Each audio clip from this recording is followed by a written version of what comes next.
Hey guys, welcome back to a new video. You are facing a problem on your Google Assistant or Gemini. When you want to switch your Gemini to Google Assistant, how to do that? Which is very simple. So first of all, do subscribe and hit the bell icon. Here is the problem: open Gemini or switch to Google Assistant.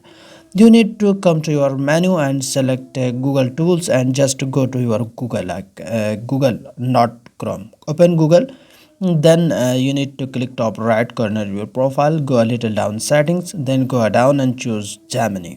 Okay, when you choose Gemini, then you need to go down at the end digital assistant from Google, choose that option, and here you need to choose the second one, Google Assistant, to switch your Google Gemini to Google Assistant. Actually, the Google Assistant and Gemini both are the assistants from Google. Just following these simple steps, you can fix the problem. I hope it's helpful. So don't forget to like, comment, share, subscribe. Goodbye.